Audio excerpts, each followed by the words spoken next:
Hi, my name is Peter Melnick, and I'm the chair of the Israel Committee of Santa Barbara.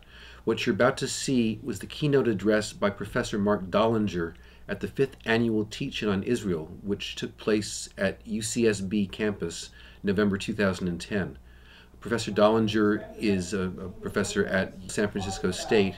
He's also the author of the prologue to a book called The Uncivil University, which is an examination of academic freedom and its role in supporting and perpetuating anti-Israelism on campus. As you'll see, he's a very astute and compelling speaker, and so without further ado, I give you Professor Marc Dollinger. Believe it or not, these two approaches to office hours, the professor who gets into his students' faces and the one who shudders at the thought, gets to the heart of academic freedom and anti-Israel activity on the college campus, our subject for today. Good afternoon, and thank you very much for this wonderful invitation. It's also been a reunion. My undergraduate classmate and former summer camp counselor is Rabbi Evan Goodman, as you know, now the Rabbi Executive Director of Santa Barbara Hillel. And I was thrilled to receive an email after all the publicity went out for today from the person who gave me my very first teaching job at age 18 when I was a freshman at Berkeley. I walked into that classroom at Temple Sinai in Oakland at 6:30, committed to becoming an attorney, and 2 hours later walked out knowing that I needed to be an educator. So Elise Seelig Block, who's here for me today, thank you for getting me started in the career. Great to see you again. I thank Peter Melnick and the entire Israel Teaching Committee for bringing me here and giving me a chance, wherever you are, Peter. Thank you. To talk about a subject which is going to be the focus of, I'd like to say, my next book, but it's kind of my vying between academic freedom on the college campus and Israel stuff or Jimmy Carter and the Jews. So growing up, we learned that there are two subjects that should not be engaged in polite conversation: religion and politics. I'm a Jewish studies professor. My field is American Jewish liberalism. It's not that I don't get invited to parties anymore. I certainly do. I get lots of invitations. I just typically don't get invited back.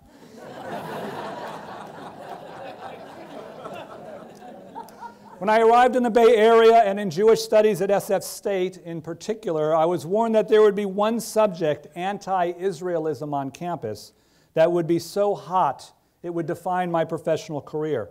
Some even feared for my physical safety on campus, sending me emails, letters, and assorted news clippings advising me not to take the position, or at least to take a real sober attitude on a campus known for decades as one of the most anti-Israel, anti-Zionist, and on occasion anti-Semitic in the nation. Sadly, even within the Jewish community, the very subject of Israel, not to mention Israel advocacy, has become a third rail. Touch it at your own risk, and to keep the metaphor going, if you do, you risk electrocution.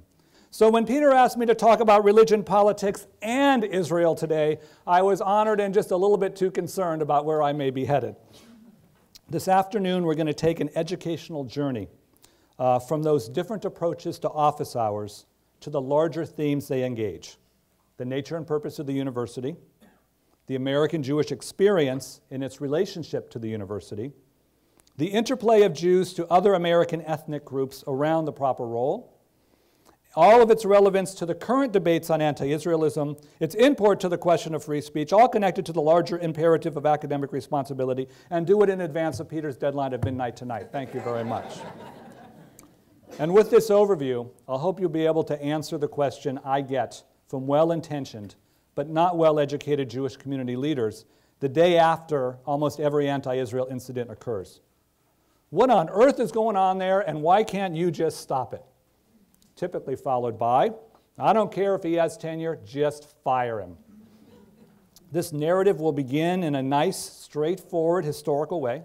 You'll all agree, you'll nod your heads in unison, that the university, Israel activism, the role of Jewish faculty and Jewish community members described makes a whole lot of sense. Then, appreciating the benefits of tenure, I'll turn it all upside down. What was right will become wrong. What was wrong will now be the absolute right thing to do. You will look, I hope, bewildered and confused, wondering how that could just have happened. And the worst part for you and the best part for me is At the end of all this, you'll ultimately have to agree that I was right. That's the goal. I've said it for myself. You'll be the judge. Let's get started. My thesis. At least two, oftentimes competing approaches vie for the mission and vision of our universities. The first, born of the classical definition of a liberal arts education, sees the university as a neutral and detached center for the exchange of ideas, even if those ideas are controversial.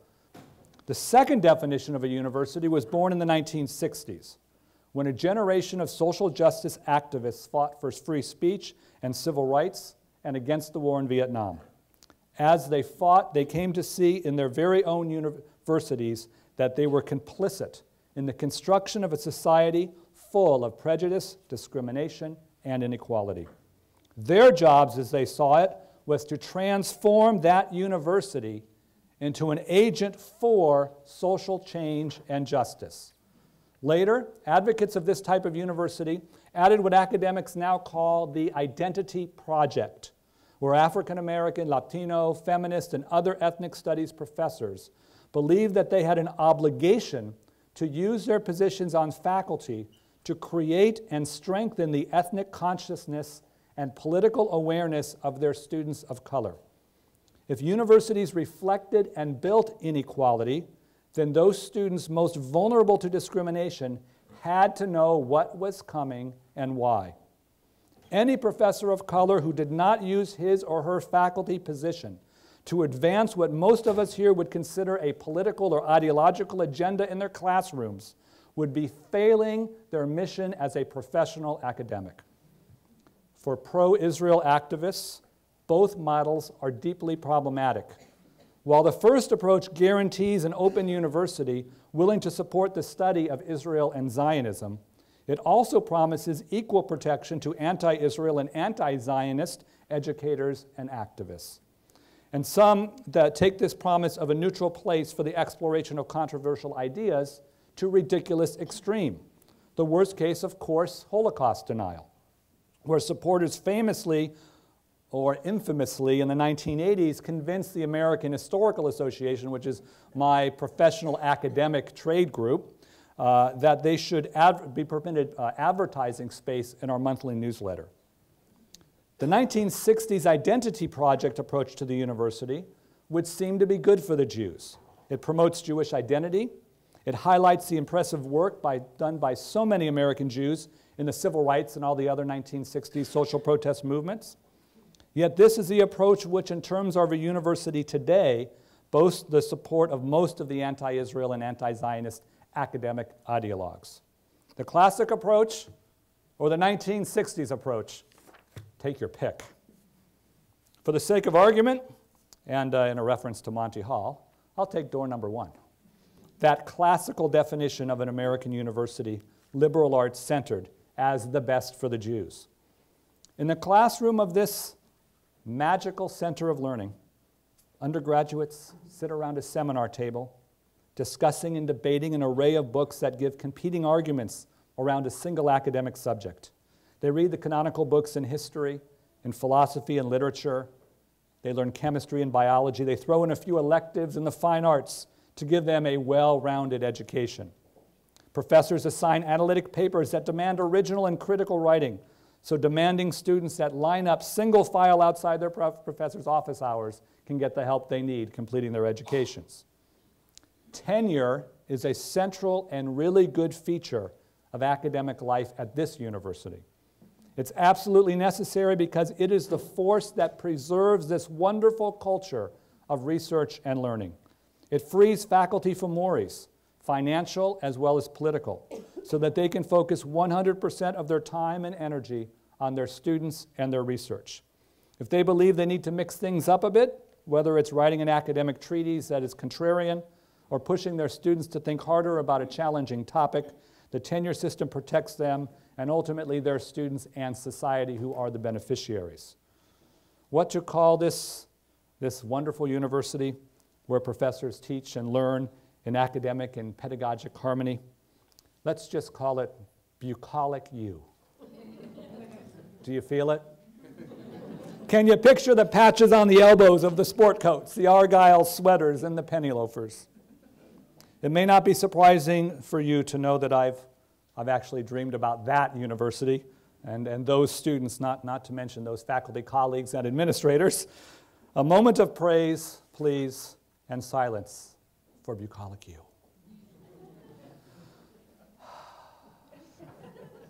Maybe somewhere up in rural northern New England there's a bucolic U. I actually haven't seen one. But for the sake of the argument today, it's a good model to keep in mind as we continue our journey down to that other university. This new approach began right after World War II, when the GI Bill opened up university education to the masses. What belonged to a small group of white, privileged, elite men and a few women in the first decades of the 20th century expanded to mega universities by the 1950s and 1960s. State universities swelled across the country, with some boasting 30,000, or if you are an alum of the Ohio State University, 50,000 students.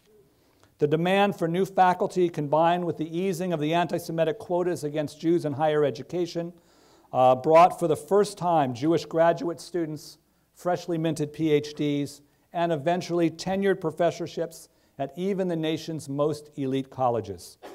As you are no doubt aware, this generation of young people, coming of age in the early post-war years, raised during the McCarthy years and the Red Scare, rebelling against their parents by idolizing James Dean and Elvis Presley, inspired by Rosa Parks and Dr. Martin Luther King Jr., they arrived at the university with deep and meaningful criticisms of American life.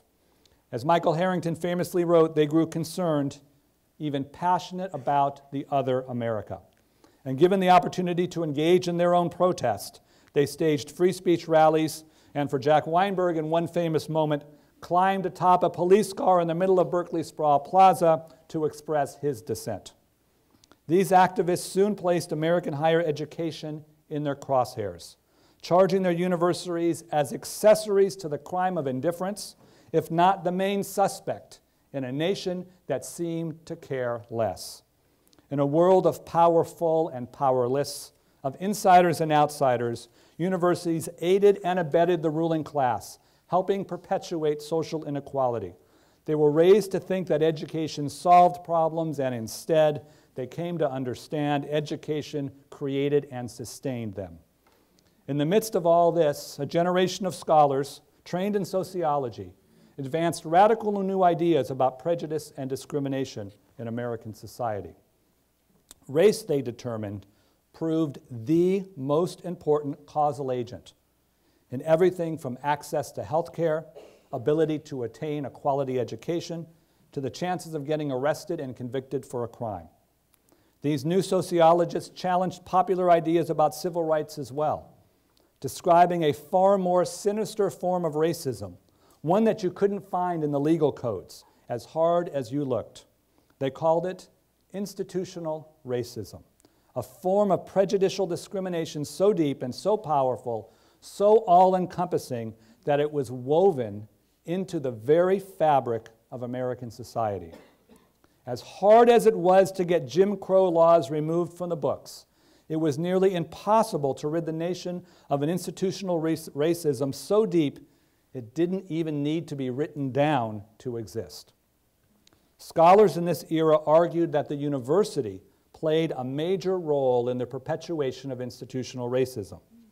By teaching history courses that ignored the experiences of women, or African Americans, or labor, they relegated the less powerful in society to invisibility. Science classes taught race-based conceptions of intelligence, while social scientists showed their students how to classify people by the color of their skin, the shape of their nose, and the width of their lips. They did that in the universities. They also did that in the state of California in 6th grade, my social studies class. We had an exam on that. Mongoloid, Caucasoid, and Negroid. I still remember it now.